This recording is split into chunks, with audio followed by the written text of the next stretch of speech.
ewé ọ̀mísìmísì, ewé ojú ológbò ọ̀mísìmísì tútù, ewé ọ̀mísìmísì tútù, ewé imí esú tá a mọ̀ sí rẹ́rìn kòmí tútù, ewé ọ̀mísìmísì tútù, ewé imí esú tútù,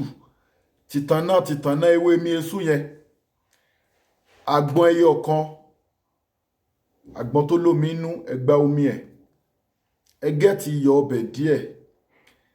ẹ fi iyọ̀ ọbẹ̀ yẹn sínú omi àgbọn yẹn, ẹ kó ewé méjèèjì ewé imí esú àti ewé ọ̀mísìmísì olójú ológbò yẹn, ẹ gbó ewé yẹn, ewé méjèèjì yẹn pẹ̀lú iyọ̀ díẹ̀ tẹ́ fi sí pẹ̀lú omi àgbọn, ẹ gbó, tẹ́ bá ti gbó ẹ síìvù ẹ̀, ẹ yọ omi yẹn á ti green, ẹ yọ sínú kèkan, ẹ máa tẹ̀lé mi ká lọ. Fún gbogbo ìwọ tó bá ní ẹran ìkórìíra lára,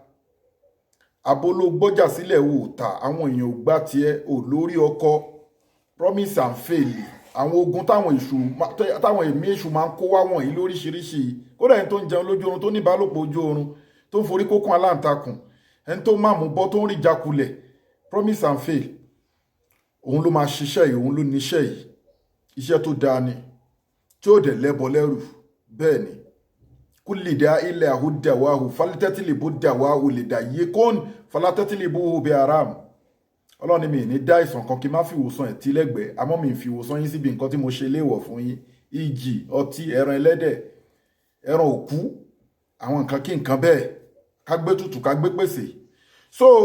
síwájú kó tó ṣiṣẹ́ nǹkan tó bá lágbára fi sákàǹtì àwọn ọmọ aláìní, àbí tó bá ṣiṣẹ́ ìtàn àkáǹtì nọ́mbà ní fáwọn ọmọ aláìní 0123214254, àkáǹtì nọ́mbà fáwọn aláìní 0123214254, Global Dahiratu Dhikrlahi Islamic Organization, Wema Bank of Nigeria, ẹ WhatsApp wa lórí +27612956389 lórí ìpèníjà èyíkéyìí nínú àrùn àbí nínú àìsàn àbí ètò àdúrà special prayer àbí anything, ẹ call Global Dahiratu Dhikrlahi. Fún tọkọtìyàwó tó ń wojú Ọlọ́run, ẹ get the transformer 1100 power egbògi tó lágbára ni.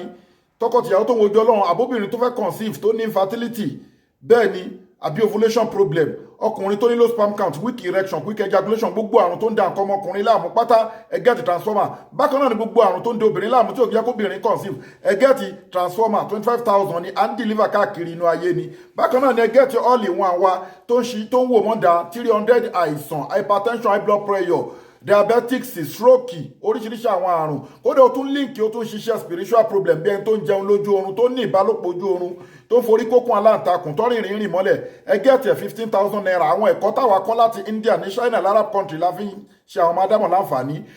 Omi yẹn wá mix ẹ̀ mọ́ tùràrí kó máa